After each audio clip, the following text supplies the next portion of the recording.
আমি এই এলাকার চেয়ারম্যান। আমি বললাম মাশাআল্লাহ, ভালো, বসেন। বলে না হুজুর, বাহিরে পুলিশ আসছে। তো আমি জিজ্ঞাসা করলাম পুলিশ কেন আসছে? বললো ওই যে আবুল কালাম আজাদ নাম শুনছে তো তাই ওসি সাহেব পাঠাইছে। ওই যে আবুল কালাম আজাদ নামে একজন লাল দাড়িওয়ালা ছিল, যাকে বাচ্চু রাজাকার বলছে ওরা। আপনারা জানেননি, গ্রামের মানুষ সবাই নাও জানতে পারে, 2-4 জন তো জানবেন মনে হয়। এটিএনে ইসলামী প্রোগ্রাম করতো, বিখ্যাত আলেম, অনেক বড় আলেম। তো উনার নাম আবুল কালাম আজাদ। ওই ওসি সাহেব মনে করছে যুদ্ধাপরাধী পাইয়া গেছি। আবার মাঝে মাঝে নামে নামে জমে টানে, এটাও আছে। 2000 সম্ভবত 8-9 দিকে মাহফিল করতে গেলাম মানিকগঞ্জ, টাঙ্গাইল, মানিকগঞ্জের পরে। তো টাঙ্গাইলে মাহফিল করতে গেলাম। ওখানে এশারের নামাজের পরপর আমি উঠবো, স্টেজে উঠবো 9টা 9:30 দিকে। এশারের নামাজ পড়ে বসে আসি। ওরা হুজুরদের রেস্টের জায়গা করছে মসজিদের ভিতরে, একটু বিছনা টিছনা বিছায়া ওখানে রেস্টের জায়গা। এর মাঝে এলাকার চেয়ারম্যান সাহেব গেলেন, গিয়ে পাশে বসে পরিচয় দিলেন যে হুজুর, আমি এই এলাকার চেয়ারম্যান। আমি বললাম মাশাআল্লাহ, ভালো, বসেন। বলে না হুজুর, বাহিরে পুলিশ আসছে। তো আমি জিজ্ঞাসা করলাম পুলিশ কেন আসছে? বললো ওই যে আবুল কালাম আজাদ নাম শুনছে তো তাই ওসি সাহেব পাঠাইছে। ওই যে আবুল কালাম আজাদ নামে একজন লাল দাড়িওয়ালা ছিল, যাকে বাচ্চু রাজাকার বলছে ওরা। আপনারা জানেননি, গ্রামের মানুষ সবাই নাও জানতে পারে, 2-4 জন তো জানবেন মনে হয়। এটিএনে ইসলামী প্রোগ্রাম করতো, বিখ্যাত আলেম, অনেক বড় আলেম। তো উনার নাম আবুল কালাম আজাদ। ওই ওসি সাহেব মনে করছে যুদ্ধাপরাধী পাইয়া গেছি, এজন্য পুলিশ পাঠাইছে। উনি হইলে ধরে নিয়ে আসবা, এত করে ওসি সাহেবের প্রমোশন হইয়া এসপি হইয়া যাব, ঠেলায় নাম সুনাম হবে, চান্স পাইছে। যখন আমি বুঝে ফেলছি, যখন বলতেছে ওই নাম শুনে আইসে, আমি বললাম যে পুলিশকে ডাকেন, ভিতরে আসতে বলেন। চেয়ারম্যান সাহেব বলেন না না, ভিতরে আসা লাগবে না হুজুর, এখন মানে দেখলো যে আমার তখন দাড়ি সব কাঁচা, একটাও পাক ধরে নাই। তো দেখলো কি রে, যেই বেটা রাজাকার, এর মানে তাহলে তো যুদ্ধের সময় বয়স হওয়া লাগবে 20-25। তো এমন যে দাড়ি সব কাঁচা, তো নামে না মিলে, বেড়া তো মিলে না। তা আমার এবার বলছে আপনার বাড়ি কোথায়? আমি বললাম যে আপনার কাছে ইন্টারভিউ দেব না, আমি আপনার কাছে আমি ইন্টারভিউ দিতে আসি না। আর আপনি যে আবুল কালাম আজাদ সাহেবকে খুঁজতে আসছেন, আপনাদের অজপাড়া গায়ের মাহফিল করার মতো এত ছোট আলেম উনি না, আমি ছোট আলেম, উনি অনেক বড় হুজুর। এ গ্রামে ডাকলেও উনি আসবে না। চেয়ারম্যান সাহেব, আমি এসে কিন্তু খোঁজ নিয়েছি যাওয়ার সময় পথ নিরাপদ কিনা, ডাকাতি হয় কিনা। এই লোকেরা বলছে আপনার রাস্তা নাকি ডাকাতি হয়, ডাকাত ধরতে পারেন না, হুজুর ধরতে আসছেন, কাম পান না খাইয়া। 2-4টা কথা বলছি, উনি শরম পাইয়া দিকে আস্তে করে উঠে চলে গেছে। তখন আমি বুঝেছি নামে নামে জমে ওঠানে আল্লাহ সারাইছে। যদি দাড়ি ফাঁকা হইতো তাহলে ওনার মামলা আমি ওই দিন আমি আপাতত খাওয়া লাগতো, হয়তো থানায় যাইয়া সারা পাইতাম, যে বলতাম ভাই আমি উনি না, কিন্তু আপাতত ছাড়তো না। হাসরের ময়দানে আল্লাহ যখন ডাক দেবে, আব্দুল্লাহ, আব্দুল্লাহ অর্থ কি বলেন? আব্দুল্লাহ অর্থ কি? আল্লাহ বলবো আমার গোলাম আসো, নামে মহব্বত তৈরি হবে। আমার বন্ধু মেয়ের নাম যদি ফাতেমা রাখেন, আসিয়া রাখেন, খাদিজা রাখেন, আপনার মেয়ে যখন বুঝতে শিখবে একটু বড় হইয়া, তখনই সে জানবে ফাতেমা নাম আমার নবীর একজন কন্যা ছিল। মেয়ের নাম আয়েশা রাখেন, মেয়ে জানবে আল্লাহর নবী স্ত্রী আয়েশা হাদিসের সবচেয়ে বড় মুহাদ্দিসা ছিল। সন্তানের নাম ওমর রেখে দেন, ওমর। আলহামদুলিল্লাহ, এখানে যে মাদ্রাসা, আজকে যে মাহফিল দেখলাম, মাদ্রাসার নাম দিয়েছে মাদ্রাসাতু ওমর ইবনে খাত্তাব। ভালো লেগেছে, নামটা শুনে ভালো লেগেছে, ভালো লেগেছে। প্রথমে নামটা শুনে একটা মহব্বত লাগছে, যেটা এখন বললাম। ছেলের নাম ওমর রেখে দিলেন, আপনার বাচ্চা বড় হয়ে জানবে রাসূলুল্লাহ সাহাবী, ইসলামের দ্বিতীয় খলিফা ছিল ওমর। তার মনে ওমরের মতো হওয়ার শখ জাগতেই পারে। আল্লামা সাইদি যদি কারো নাম রাখেন, দেলোয়ার হোসেন সাইদি, এই নাম রাখলে কিন্তু বেড়া বড় হইয়া বুঝবে যে মনে বড় বক্তা বক্তা লাগতেছে আমার, এটা প্রভাব থাকে। দুর্ভাগ্য, ওমর বলছে এটা তোমার অধিকার ছিল ভালো নাম পাওয়া। পরে বলছি শেষ কাহিনী কি এই ঘটনার। এখন এই যে ভালো নাম সন্তানের অধিকার, আমরা কিন্তু আজকে এটা ভুলতে বসেছি। ভালো মা পাওয়া সন্তানের অধিকার, এটা আমরা ভুলতে বসেছি। এক সময় কিন্তু আলহামদুলিল্লাহ বাংলাদেশে আমাদের চাচারা দাদারা আমাদেরকে বিয়ে করাতে, আমাদের বড় ভাইকে আমাদের বাপ চাচারাও যখন বিয়ে করছে, এই লেভেলে যারা ছিল মুরব্বীরা, তখন তারা বিয়ে করাতে গিয়ে জিজ্ঞাসা করতো মেয়ে কি কোরআন পড়তে পারে? বে সাহেব মাইয়া বোরকা পরেনি, মাইয়ার পর্দা টর্দা করেনি। এখন এগুলো ভুলে গেছে। এখন কোরআন পড়তে পারে কিনা আমি জানি না, কেউ জিজ্ঞাসা করে কিনা, 100 জন 1-2 জন পাবেন। এখন প্রথমে জিগায় মাইয়া কি পাস?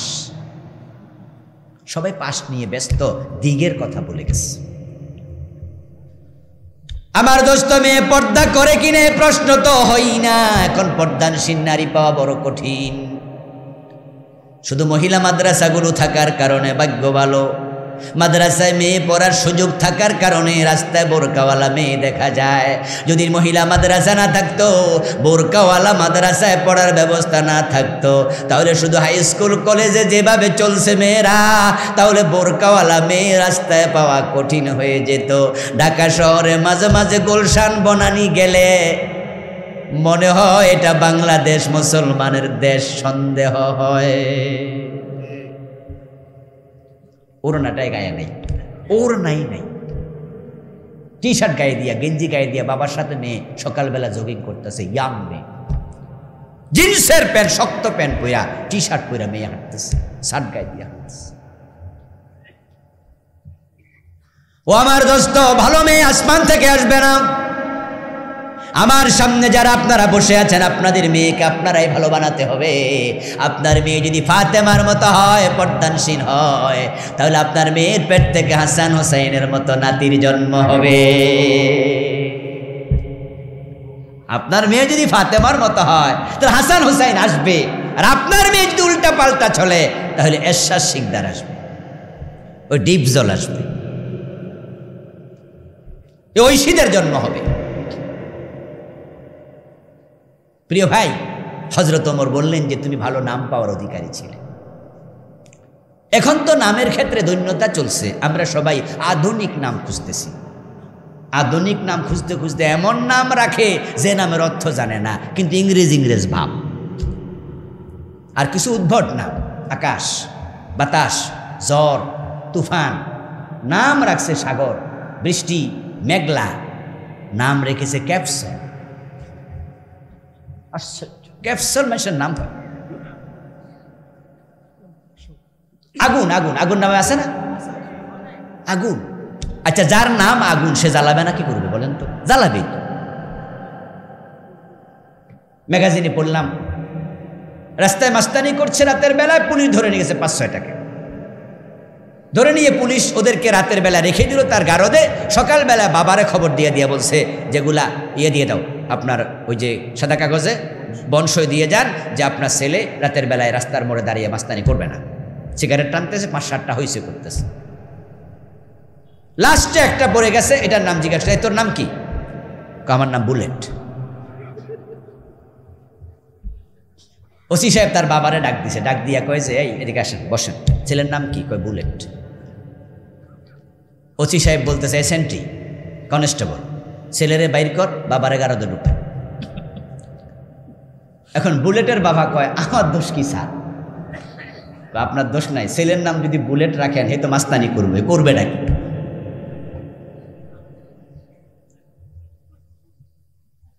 নাম রাখে সাবানা, মৌসুমি, এমন আছে না? মৌসুমীর বাপ দুইজনে এনে থাকতে পারে। মৌসুমী যে সিনেমার নায়িকা, এটা কে জানে না বাংলাদেশে? কে জানে না? এই নাম যে আপনি রাখছেন, আপনার মাইয়া যখন ক্লাস 6-7-এ পড়বে, তখন সেও তো জানবে এই নামে সিনেমার নায়িকা ছিল। বলুন তো, ওই নামের প্রভাবে তার ভিতরে নায়িকা হওয়ার সব জায়গার সম্ভাবনা আছে না নাই? তো দোষ তো আপনার, আপনি এটা কি করলেন? ছেলের নাম রাখছে ব্রেনসার। ব্রেনসার। কলিগ জিজ্ঞাসা করলো, কিরে ভাই, এই নাম তো আর শুনি নাই, করতে শুনবা? গুগল সার্চ দিয়ে বাইর করছে। মাঝে মাঝে আমরাও নাম রাখলে পছন্দ হয় না, আমরা কাছে আইলে বলি না রাখেন আব্দুল্লাহ, আব্দুর রহমান, বলে হুজুর এটি বুড়া বুড়া নাম। বাচ্চা মানুষের নাম রাখবেন বুড়া মানুষের নাম? আবু বকর ওমর করলে আরো বুড়া, 14-16 বছর আগের নাম। হুজুর ইয়াং নাম দেন, ইয়াং নাম, আধুনিক নাম। তো দোস্তরা বলতেছে গুগলে সার্চ দিয়া নাম বাইর করছি ব্রেনসার। জিজ্ঞাসা করলো দোস্ত তো ব্রেনসার দিয়ে রাখছ অর্থ কি? অর্থ তো খেয়াল করি নাই। অর্থ খেয়াল করস নাই, খেয়াল কর অর্থ। গুগলে ঢোক। আবার গুগল সার্চ দিছে, মুখ গেছে কালা হইয়া। জিজ্ঞেস করে কিরে দোস্ত অর্থ কি খারাপ নেই? না না অর্থ খারাপ না, তো মুখ কালা হয়েছে কেন? ফরে কমু। বেশি বাজলামি করিস না, গুগলে কিন্তু আমি ঢুকতাছি। গুগল তো তোর একা না, আমিও তো ঢুকতে পারবো। ব্রেনসার লিখলে তো আমার গুগলও আইব। পরে বলতেছে লর্ড ওয়ারেন হেস্টিং বাংলাদেশে ছিল যখন ইংরেজরা শাসন করছে, ওর কুত্তার নাম ছিল ব্রেনসার। ইংরেজরা কুকুর পালে কিন্তু, জানেন তো আপনারা? এখনো আমি আমেরিকায় আলহামদুলিল্লাহ 3 বার আমি গিয়েছি প্রোগ্রাম করার জন্যই। আমি সেখানে অসংখ্য মানুষকে দেখেছি কুকুর কোলে নিয়ে হাঁটতে। শুধু ফালে না, এটা ফোলামায়ের যে বেশি আদর। এমনি কোলে মহিলারা বিশেষ করে কুত্তা কোলে লয়ে লয়ে হাঁটতেছে। এমনও দেখেছি বাচ্চা ছোট, এটা পিছনে হাঁটে আর হে কুত্তারে কোলে লয়ে বসে রয়েছে। ওদের সাথে কুকুরের খুব মহাব্বত। তো ইংরেজদের মাঝে একজন ওয়ারেন হেস্টিং লর্ড ছিল, তিনি এদেশে। উনার কুত্তার নাম রেখেছিল ব্রেনসার। আর উনি বেশি আধুনিক হইতে গিয়ে, আপনাদের প্রতি আমার অনুরোধ থাকবে, হযরত ওমর বলতেছে ভালো নাম পাওয়া এটা তোমার হক, তোমার অধিকার। 3 নাম্বার হক, তোমার বাবা তোমার মা তোমাকে কোরআন শিখাবে, কোরআনের তালিম দেয়া, কোরআনের শিক্ষা দেয়া, এটা সন্তানের হক। বাবা মা হিসাবে এই হক আপনার আদায় করতেই হবে। ভালো সন্তান কেন পান না? আপনি তো হক আদায় করেন না।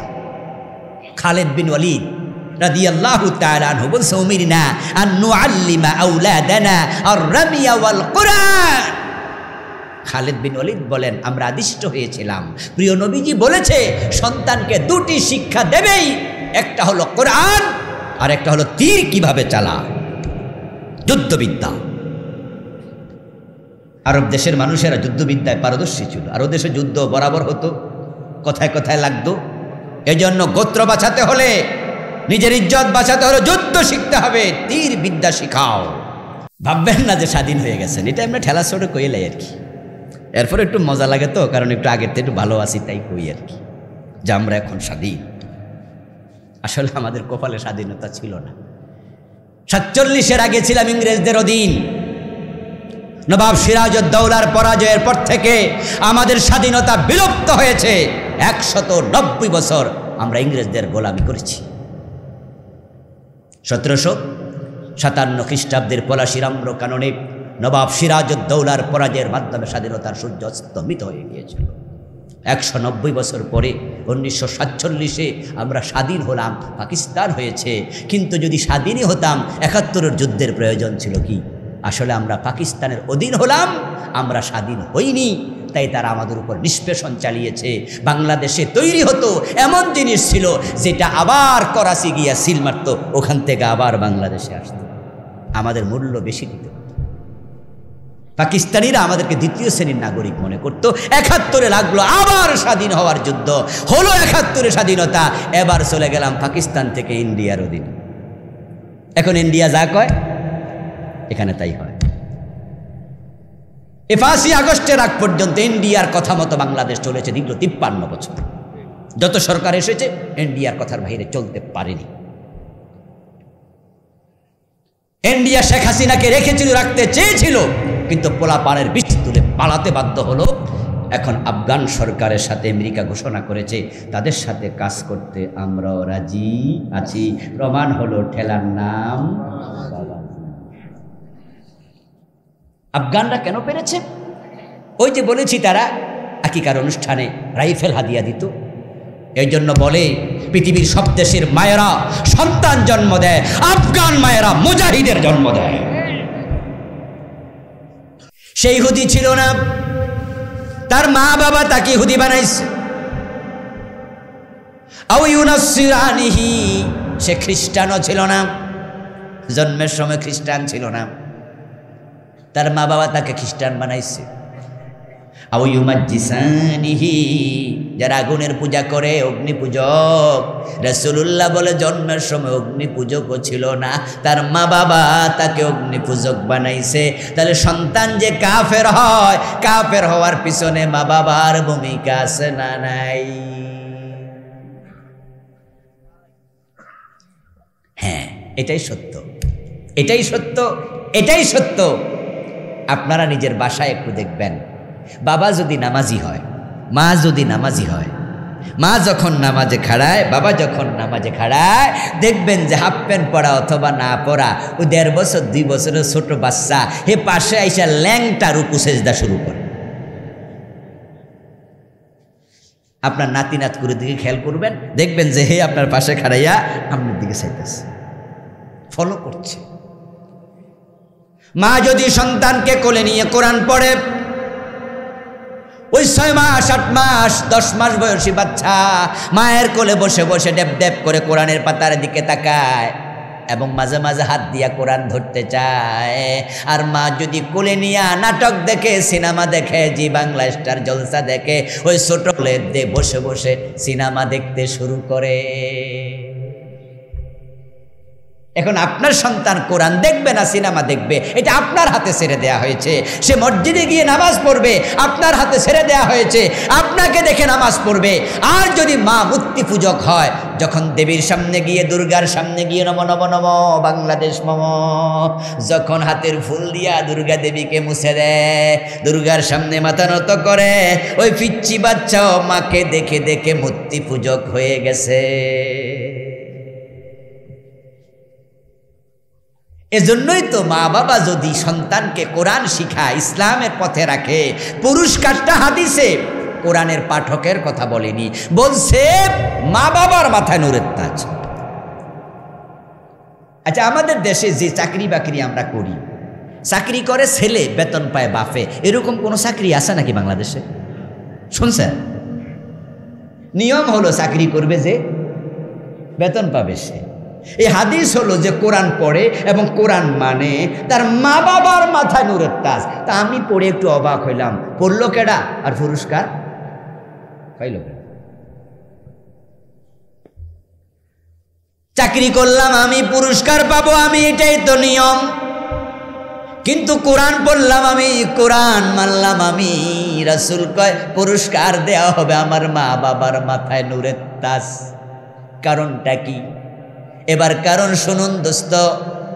কারণ হলো আবুল কালাম আজাদ বাশার আজকে যে আপনাদের সামনে বক্তার চেয়ারে বসে কোরআনের কথা বলছে, এই আবুল কালাম আজাদ বাশারকে যদি তার বাবা প্রাইমারি স্কুলে ভর্তি করাইতো, সেখান থেকে হাই স্কুলে দিত, তারপরে মেডিকেলে পড়াইতো, আবুল কালাম আজাদ আজকে ডাক্তার হতো, বক্তা নয়।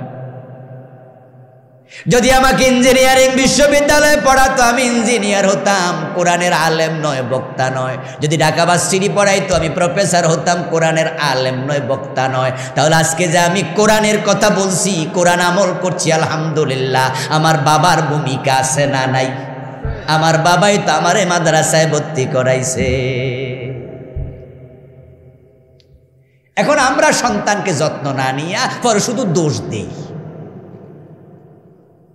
এই জন্য বিখ্যাত আরবি প্রবাদ, ইন্নাকা লা তাজনি মিনা শাউকিল এনাবা, বাংলা অর্থ হলো তুমি কাঁটাওয়ালা গাছ রোপণ করে আঙ্গুর ফল আশা করো না। গাছ রোপণ করবেন আম, আর আল্লাহর কাছে দোয়া করবেন আল্লাহ দিও জাম। আম গাছে জাম হইব, দোয়া কবুল হবে না। কামা তাদিনু তুদান, আরেকটা আরবি প্রবাদ হলো যেমন কর্ম তেমন ফল। গাছ লাগাইছো যেটা, গাছ বড় হলে ফলও দেবে সেটা। এখন আপনি সন্তানের হকই আদায় করলেন না, কিন্তু সন্তানের কাছে আপনি হক চাইতেছেন, কেমনে পাবেন? ফারুক আজম ওমর রাদিয়াল্লাহু তাআলা আনহু ছিলেন খলিফাতুল মুসলিমিন, অর্ধ দুনিয়ার শাসক। একদিন এক বাবা তার সন্তানের বিরুদ্ধে নালিশ নিয়ে হযরত ওমরের কাছে গেলেন।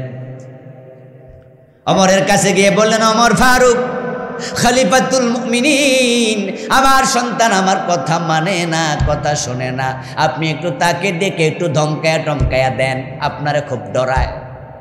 ওমরকে ডরাবে না, শয়তান পর্যন্ত ডরাইত।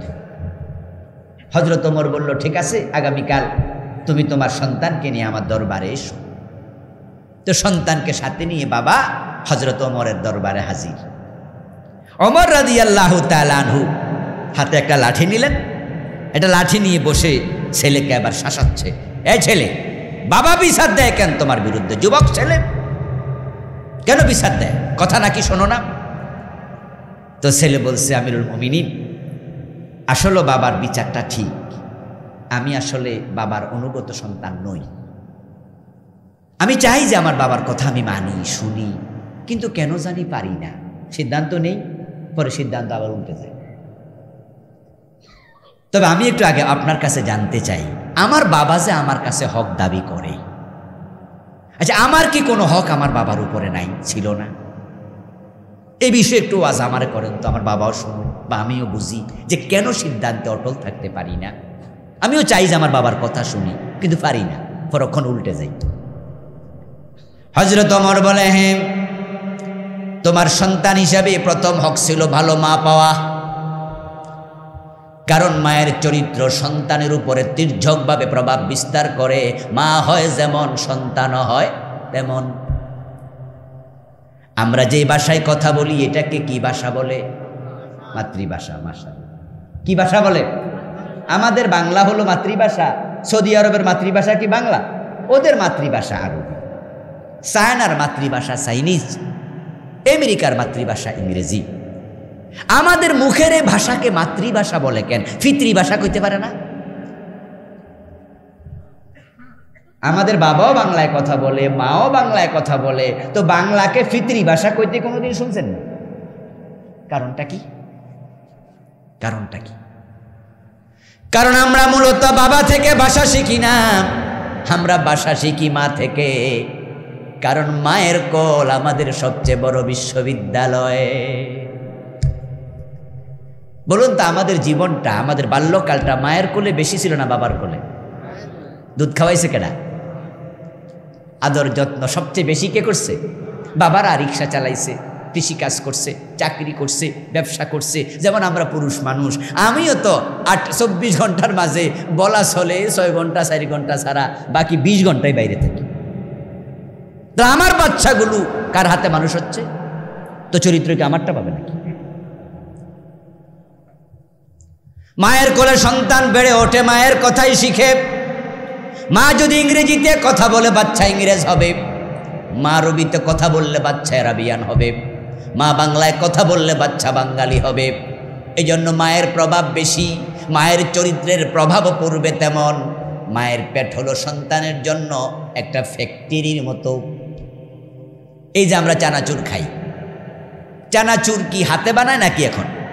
বাংলাদেশে এখন জানেননি আপনারা, চানাচুর কি এখন হাতে বানায়? সুবহানাল্লাহ। যে জব অথবা ভুট্টা অথবা গম, যা থেকে চানাচুর বানানো হয়, এখন এমন মেশিন বাইর হয়েছে, ডাইরেক্ট গিয়ে জব ঢেলে দেয়, ভুট্টা ঢেলে দেয়, একবারে চানাচুর হইয়া প্যাকেট হয়ে বাইরে, উইদাউট এনি হ্যান্ড টাচ। আমাদের বাংলাদেশে একসময় চিনি কল ছিল, এখনও আছে বাংলাদেশে কিছু চিনি কল এখনও চলমান আছে, উত্তরবঙ্গে জয়পুরহাটে আছে। আপনারা কি চিনি কল দেখছেন? কেউ এমন কেউ আসেননি? দেখি, হাত তোলেন তো দেখি। ও আচ্ছা, 1-2 জন আছে, বেশি নাই, কারণ আমাদের এই অঞ্চলে তো নাই, ঢাকাতে নাই। আমি চিনি কল দেখতে গেলাম, মাহফিল করতে গেলাম জয়পুরহাটে, শুনলাম গিয়ে চিনি কল আছে, তো বললাম যে বিকালে চলো, ফ্রি ছিলাম, দেখতে গেলাম। গিয়ে দেখি যে বড় বড় কুশরের ভান্ডিল বেঁধে বেঁধে রাখছে। তখন আমাকে দেখাইতে নিল, ডাইরেক্টলি কুশর ঢুকাইয়া দেয়, এই মেশিন থেকে ও মেশিন, ও মেশিন থেকে ও মেশিন, ঘুরতে ঘুরতে দেখতে দেখতে যাচ্ছি। পরে দেয় লাস্টে দেখলাম যে চিনি পড়তেছে আর প্যাকেট করতেছে। অবাক! এই মেলগুলো বানাইছে নাকি ইংরেজদের আমলে। তখন আমি ভাবলাম, ইংরেজদের মাথা কি, বুদ্ধি কি রে বাবা, ঢুকলো কি। আর আপনি জব দিলেন, গম দিলেন, ভুট্টা দিলেন, চিনি বের হয়ে গেল প্যাকেজ হইয়া চানাচুর। এবার বলুন তো চিনি ভুট্টাটা ভালো দানা, গমটাও ভালো দানা, কিন্তু যে মেশিনে দিছেন সেখানে কেরোসিন মিশ্রিত আছে। ওই মেশিন যে সাফ করছিল, ধুইছিল, কেরোসিন ভালো কইরা ডইলা মুইসা মুছে নাই, তাই কিছু কেরোসিন লাগে আছে মেশিনের ভিতরে। এখন গম যত ভালোই হোক, চানাচুর খাওয়া যাবে তো? প্যাঁচ লাগিয়া গেছে মেশিনের ভিতরে, সমস্যা। বাবা টাইটেল পাস, বাবা মাওলানা, বাবা দাওরা পাস, বাবা মুফতি, বাবা ডাক্তার, বাবা ইঞ্জিনিয়ার, বাবা প্রফেসর, কিন্তু যে মায়ের পেটে সন্তানের জন্ম হয় ওই মা পর্দা করে না, পেট দেখায়া চলে, পিঠ দেখায়া চলে। যেই পেট পর পুরুষের চোখ পড়েছে ওই বেপর্দা পেটওয়ালা নারীর পেট থেকে ইমাম আবু হানিফার জন্ম হবে। যেই নারীর পেট পর পুরুষ দেখে সেই পুর পেট থেকে আব্দুল কাদের জিলানী হবে না, ভালো সন্তান হবে না। যে বুকের সৌন্দর্য পর পুরুষ দেখেছে ওই বুকের দুধ খাইয়া আল্লাহর ওলির জন্ম হবে না। এই জন্য ওমর বলতেছে তোমার প্রথম হক ছিল একজন ভালো মা পাওয়া, ভালো মা। তোমার বাবা যদি একজন সতী নারী বিয়ে করত তাহলে তুমি একটা ভালো মায়ের পেটে জন্ম নিতে পারতা। আর ভালো মা পাওয়া এটা সন্তানের প্রথম অধিকার। এই জন্য প্রিয় নবী বলছেন দুনিয়া কুল্লুহা মাতা ওয়া খায়রু মাতা'id দুনিয়াল মারআতুস সালিহা। तमाम দুনিয়া সম্পদ, দামি জিনিস, দুনিয়ার দামহীন মূল্যহীন নাই, সব কিছু দামি, সব কিছু দামি। আমরা সবগুলোর দাম বুঝি না। যেমন সাপের বিষ, সাপ আমাদের কাছে মহব্বতের জিনিস নাকি ভয়ের জিনিস? কিন্তু এই সাপের ভিতরও বিষ, ওটারও অনেক দাম। মাঝে মাঝে পত্র পত্রিকায় দেখবেন যে 7 কোটি টাকার সাপের বিষ ধরা পড়ছে। সাপের বিষ দিয়ে কি বানানো হয়? ক্যান্সারের প্রতিষেধক, ঔষধ। সাপের বিষ এটাও দামি। আজ থেকে 200 বছর আগে মানুষকে যদি জিজ্ঞেস করা হতো গাছগাছালি কি কাজে লাগে, লোকজন জবাব দিত ফার্নিচার বানানো হয়, লাকড়ি বানানো হয়, গাছে ফল ধরে, মানুষ গাছের ফল খায়, এই গাছ দিয়া লাকড়ি হয়, তারপরে ভাত রান্না করা হয়। This is the work of trees, this is the আপনার ফাংশন অফ ট্রিজ। বললো যে এইগুলার কারণে, এই ফাংশনে আল্লাহ গাছ বানাইছে। কিন্তু আজ থেকে 50 বছর আগে, আজ থেকে 100 বছর আগে যদি আধুনিক কালের লোকদেরকে জিজ্ঞাসা করা হয়, আরে বলবে গাছ ফার্নিচার কি? হইলে হইলো, না হলে নাই। ফল ফ্রুট হইলে হলো, না হলে নাই। লাকড়ি হইলে হইলে, না হলে নাই। গাছ যদি না থাকতো অক্সিজেন পাইতা কোথায়? ফার্নিচার না হলে মানুষ বাঁচে, ফল না খাইলে, ফুল না থাকলে মানুষ বাঁচে, লাকড়ি না থাকলেও মানুষ বাঁচবে। গাছের লাকড়ি দরকার নাই। আমরা যে খেরকুটা আছে এটা দিয়ে ভাতরাই দিলাম, কিন্তু অক্সিজেন না থাকলে বিকল্প কি? এই শিক্ষিত ভাইরা কথা বলেন, অক্সিজেনের বিকল্প আছে? এই গাছ যে অক্সিজেন সাপ্লাই দেয় 200 বছর আগের মানুষ জানতই না। আদ-দুনিয়া কুল্লুহা মাতা। নবীজি মুহাম্মদ সাল্লাল্লাহু আলাইহি ওয়াসাল্লাম বলছেন तमाम দুনিয়া সম্পদ, খায়রু মাতা'id দুনিয়াল মারআতুস সালিহা। আর দুনিয়ার সব সম্পদের মাঝে সবচেয়ে দামি নিয়ামত হলো একজন সতী নারী,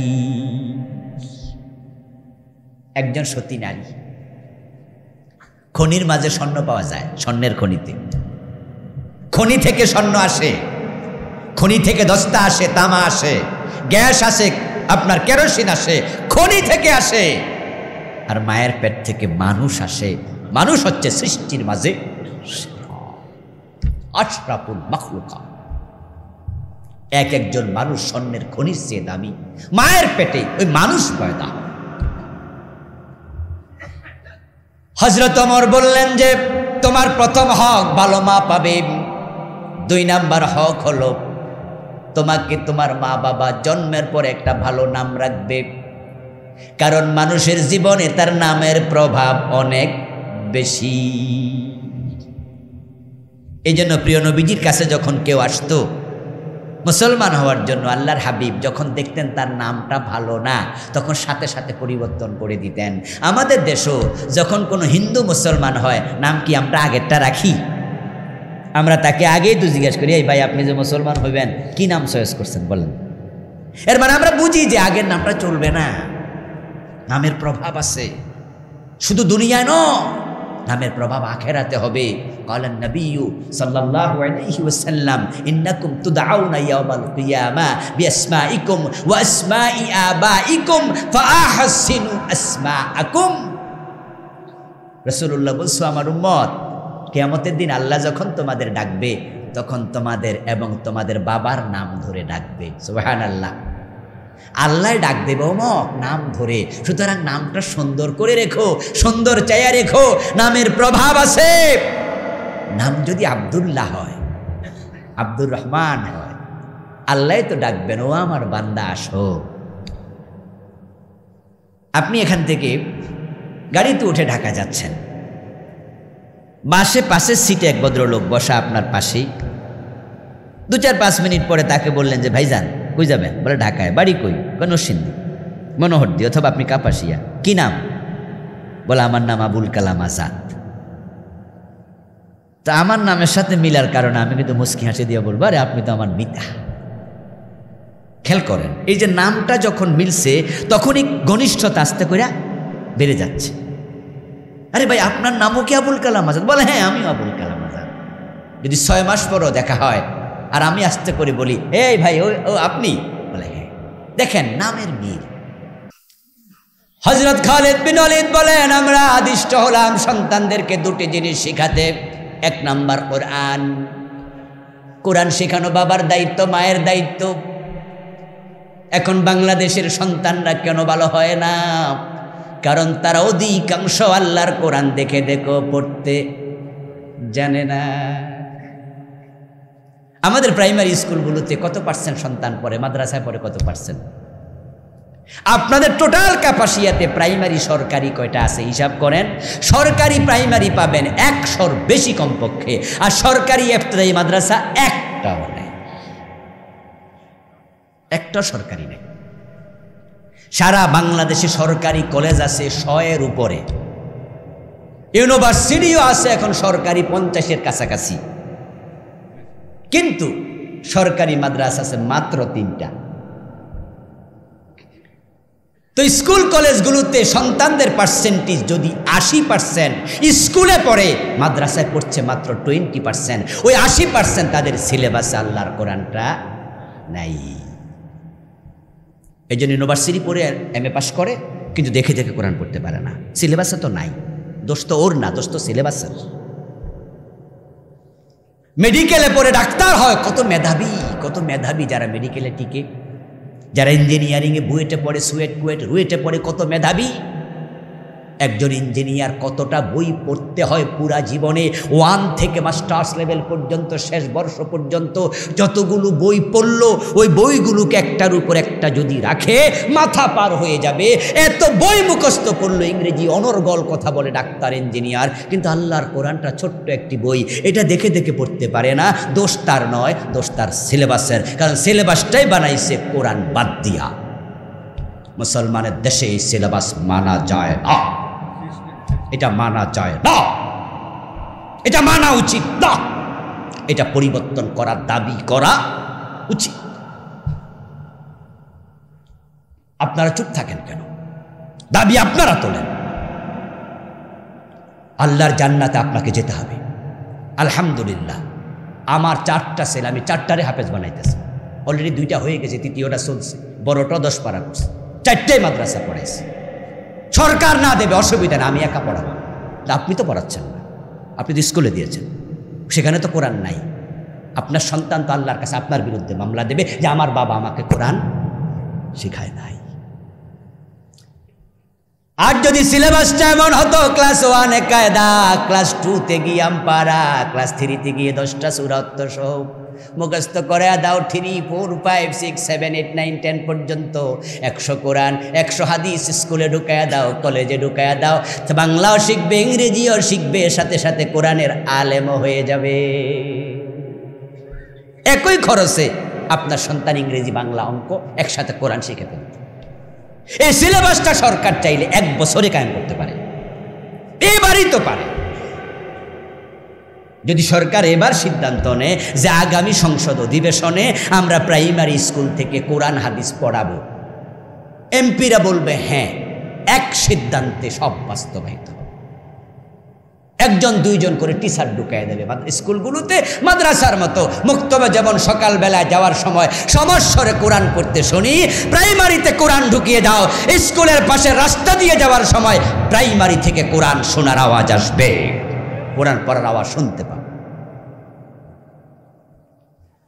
হযরত ওমর যখন ওই ছেলেটাকে বলল, তোমার 3 নাম্বার অধিকার, তোমার বাবা মা তোমারে কোরআন শিখাবে। এবার যুবক বলতেছে, ওমর 4 নাম্বারে আর যাইয়েন না, আর লাগবো না। আমি এখন বুঝেছি কোন কারণে আমি সিদ্ধান্তে অটল থাকতে পারি না, কারণ আমার বাবা এই 3টা অধিকারের একটাও আমাকে দেয় নাই।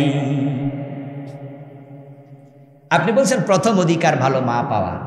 আমার বাবা বিয়া করছে একজন দাসী, আর দাসী চরিত্র ভালো কেমন আপনি বোঝেন? হাত বদল হয়, হাত বদল, এ কিনছে, ও কিনছে, ও কিনছে, সবাইয়ের ঘর করছে। আমি দাসীর ছেলে, ওর পরিত্রাস প্রভাব আমার ভিতরে আছে। 2 নাম্বার নাম, আমার নাম রেখেছে হাফল। হাফল অর্থ চামচিকা। আপনাদের এই কাপাসিয়া লোক চামচিকা চিনে তো নাকি? ওই যে কুড়ে ঘরের ভিতর থেকে মাগরিবের সময় ছোট ছোট পাখি বের হইয়া ফুরুত ফুরুত করে উড়াল দেয়, এগুলোর গতি কি কম না বেশি? ইয়েস, মাশাআল্লাহ, চিনছেন তাহলে? এমন গতি, এমন দৌড় মারে। বলে আমার নাম হলো চামচিকা, তো এক জায়গায় থাকি কেমনে? আমি তো দৌড়ামুই, সিদ্ধান্ত নেই ভালো, কিছুক্ষণ পর উল্টে যাই। নামের প্রভাব কাজ করছে। 3 নাম্বার, আমাকে কোরআন শিখানো আমার বাবার দায়িত্ব, অথচ আমার বাবা আমার সামনে জিজ্ঞাসা করেন, সে আমার কোরআন শিখায় নাই। হযরত ওমর রাদিয়াল্লাহু তাআলা অতটুকু শুনে হাতের লাঠিটা এবার শক্ত করে ধরে ছেলের দিক থেকে বাবার দিকে ফিরে বলতেছে, এই মিয়া, তুমি হক চাওয়ার জন্য আমার কাছে আসছো, ছেলের হক। আমার তো মনে চায় এই লাঠি ছেলেকে না দিয়া তোমার মাথায় মারি। যদি সন্তানের কাছে হক দাবি করো, আগে তোমার উচিত সন্তানের হক আদায় করা। এবার আপনারাই বলুন তো, ভালো সন্তান পাইতে হলে তাদের প্রতি আমাদের দায়িত্ব আছে না নাই? আলহামদুলিল্লাহ, এখানে একটা মাদ্রাসা হয়েছে, মাদ্রাসা ওমর ইবনুল খাত্তাব। এই এলাকায় ভালো মানুষ তৈরির একটা বিশাল ফ্যাক্টরি হয়ে গেছে, এবং যারা গরিব অসহায় আছে, ইয়াতিম আছে, আমাকে মাদ্রাসা কর্তৃপক্ষ ভাইয়েরা বলেছেন যে আমরা বিনা পয়সায় তাদেরকে খাওয়াবো, শিখাবো। এই সুযোগে মাদ্রাসা আপনাদের করে দিয়েছে। এরপরেও যদি সন্তানদেরকে আলেম না বানান, দোষ কি আরেকজনের না আপনার? এমন একজন সন্তান রেখে যান প্লিজ, একজন রেখে যান যারা আপনার মরার পরে জানাজার নামাজের ইমামতি করতে পারবে, একজন রেখে যান। আর এখন তো আলেম বানাইলে টেনশন নাই। আগে তো বলতো হুজুররা খাইতে পায় না, আর এখন মানুষ দেখে যে হুজুররা খাই না। আলহামদুলিল্লাহ, আলহামদুলিল্লাহ, এখন খাইয়া হুজুররা শেষ করতে পারে না। পয়সার অভাব নাই, পয়সা নিয়ে আমাদের পিছে মানুষ লাইন ধরে ঘোরে। আজকেও আপনাদের এখানে আসার পরে কুড়িগ্রাম মাহফিল চাইল, প্রথমবার শুনতে চাইনি, বলেছি যাব না, হুজুর হেলিকপ্টারে নেবো। রাখো তোমার হেলিকপ্টার, সময় নেই। পরে আবার ফোন দিয়েছে, দেওয়ার পরে ধরলাম, ধরার পরে বললো হুজুর কিছুক্ষণ আগে কাইটা দিছেন, এখন একটু শুনবেন না? তা আমি দয়া করে একটু শুনলাম। পরে ব্যাখ্যা দিল যে আমরা দিনের বেলা আনবো, দিনের বেলা মাহফিলটা করে আবার ঢাকায় চলে যাবেন, রাতের মাহফিলটা ঠিক থাকবে, আমরা হেলিকপ্টারে করে এনে আবার পৌঁছাবো। আমি বললাম কয় তারিখ? তারিখ বলল, ডায়েরি খুলে দেখি সেদিন দুপুরবেলা আমার মাহফিল ভৈরবে। আমি বললাম যে ভাই, কথা মনোযোগ দিয়ে শুনেছি আপনাদের আগ্রহ দেখে, কিন্তু রাতে আছে একটা, দিনে তো ভৈরবে দিয়া রাখছি, তো হেলিকপ্টার কেন? বিমান দিল তো লাভ নাই, যার সাথে ওয়াদা দিয়েছি ওয়াদা তো ভাঙ্গা যাবে না। আমার বাবা হয়তো ভাবেনি যে তার সন্তানকে মানুষ টাকা দেবে, এত খাওয়াবে। আমার বাবা হয়তো ভেবেছিল যে আমার 3টা ছেলে, আমরা 3 ভাই, আমার বাবা হয়তো ভেবেছিল একটারে আলেম বানাই, কমপক্ষে জানাজার নামাজের ইমামতিটা করবে। রিজিকের মালিক কে? ওটা নিয়ে আপনি ভাবা দরকার নাই, ওটা আল্লাহর হাতে ছেড়ে দেন। বরং আপনি ভাবেন যে আমার লাশের সামনে দাঁড়াইয়া আমার ছেলে যেন বলে আল্লাহুম্মা গফিরলি হাইয়িনা ওয়া মাইয়িতিনা ওয়া শাহিদিনা ওয়া গায়িবিনা। আমার ছেলে যেন আমার কবরের পাশে দাঁড়িয়ে বলে রাব্বির হামহুমা কামা রাব্বায়ানি সাগীরা। আমার ছেলে যেন কোরআনের আলেম হয়, যার ওসিলা নূরের তাজ আমার মাথায় আল্লাহ দেয়। এ সুযোগে মাদ্রাসা করে দিয়েছে। এজন্য আসুন, আমি আপনাদের কাছে আরজ করতে চাই, এলাকাবাসী এই মাদ্রাসার প্রতি নেক নজর দেন, সন্তানদের আলেম বানান। এখানে যদি দূরের কেউ আসে, খাবার দাবারের প্রয়োজনে কিছু টাকা পয়সা চায়, আপনারা দেন, এটা সাদকায়ে জারিয়া। আল্লাহ তাআলা আমাদের সকলকে উত্তম সন্তানের বাবা, উত্তম সন্তানের মা, উত্তম সন্তানের দাদা নানা হওয়ার তৌফিক দিন, বলি আমিন। হাযা মা ইনদি ওয়াল ইলমু ইনদাল্লাহ আলাইহি তাওয়াক্কালতু ওয়া ইলাইহি উনীব। প্রিয় ভাইয়েরা, মাদ্রাসা কর্তৃপক্ষ আপনাদের কাছে ব্যাগ নিয়ে ঢুকবে। এই মাদ্রাসার জন্য 10, 20, 50, 100, 1000 যে যা দিতে চান, কিছু টাকা দিয়েছেন কিছুক্ষণ আগে জাকারিয়া ভাইয়ের কাছে, এখন যদি দিতে চান কিছু এখানেও পাঠাইতে পারেন। আপনারা তাদের ব্যাগ বা রুমালে দিতে থাকেন। আমরা এখনই দোয়ার দিকে যাব। সভাপতি সাহেবের কথা শুনেই আমরা একসাথে দোয়া করব ইনশাআল্লাহ। আমার গাড়ি আছে উপরে, কালো গাড়ি, সেখানে আমার স্টেজে আমার লেখা 8টি বই এনেছে। পরকাল নিয়ে লিখেছি, নামাজ নিয়ে, শিরিক নিয়ে, বেদাত নিয়ে, এবং আজকে যে ওয়াজ করছি এই বইটাতে আছে সন্তানের হক, মা বাবার হক, পরিবার নিয়ে বিভিন্ন বই লিখেছি। স্টেজ থেকে আপনারা বই নিতে পারবেন ইনশাআল্লাহ। যে সভাপতি সাহেবের কোনো কথা থাকলে বলুন। এর মাঝে কিছু ঢুকছে কি ব্যাগ নিয়ে? এই মাদ্রাসার হুজুররা কই ভাই? ব্যাগ নিয়ে ঢুকবো বললো, কই গেছে? ওই যে গেছে, রুমাল নিয়ে গিয়েছে। রুমালে দেন যে যা পারেন।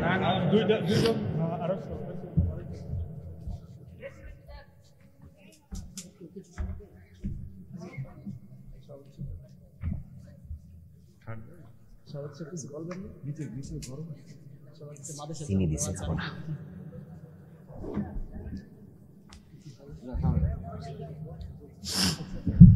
আলহামদুলিল্লাহ, আলোচনা করেছেন, দীর্ঘ সময় আলোচনা করেছেন। আশা করি আমরা মনোযোগ সহকারে শুনেছি এবং এই আলোচনা থেকে নিয়ে আমরা আমাদের জীবন পথের পাঠ্যবই হিসেবে গ্রহণ করব এবং বাকি জীবনকে পরিচালনা করার চেষ্টা করব ইনশাআল্লাহ। এ পর্যায়ে দোয়ার পূর্বে সংক্ষেপে আমাদের আজকের এই মাহফিলের এবং মাদ্রাসা এবং মসজিদের সম্মানিত সভাপতি সাহেব আপনাদের কাছে দোয়া চাই। কথা বলছেন আজকের মাহফিলের সম্মানিত সভাপতি জনাব কাজী দেলোয়ার হোসেন সাহেব।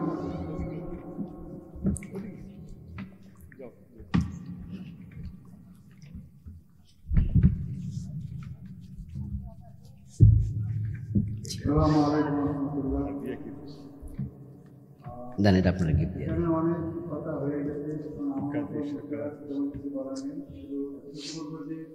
আপনাদের এখানে আমাদের একটা মাদ্রাসা এখানে আছে, সবার জন্য এটা একটা বরকতের বিষয় আমাদের সবাইকে বলেছে।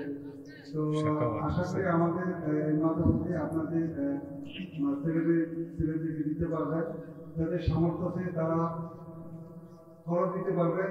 এরকম ভাবে তাদের সামর্থ্য নেই, তাদের এখানে থাকা, খাওয়ার এবং পড়ালেখার সমস্ত ব্যয় আমাদের তরফ থেকে, কর্তৃপক্ষের তরফ থেকে নেওয়া হবে। অতএব আপনাদের মাথার জন্য আপনার দোয়া করবেন এবং সার্বিকভাবে সাহায্য হাতে দিবেন এবং আপনাদের সন্তান এখানে দেবেন। এই আশা রেখে আমি আপনাদের এই সবার সমাপ্তি করতে। ওয়ালাইকুম আসসালাম। মাশাআল্লাহ মাশাআল্লাহ। আল্লাহুম্মা আমিন। আল্লাহুম্মা আনতাস সালাম ওয়া মিনকাস সালাম। তাবারাকতা ইয়া দাল জালালি ওয়াল ইকরাম। ربنا لك الحمد كما ينبغي لجلال وجهك وعظيم سلطانك. يا رب لك الحمد كما أثنيت على نفسك. والصلاة والسلام على نبينا محمد وآله وأصحابه أجمعين. ربنا ظلمنا أنفسنا وإن لم تغفر لنا وترحمنا لنكونن من الخاسرين.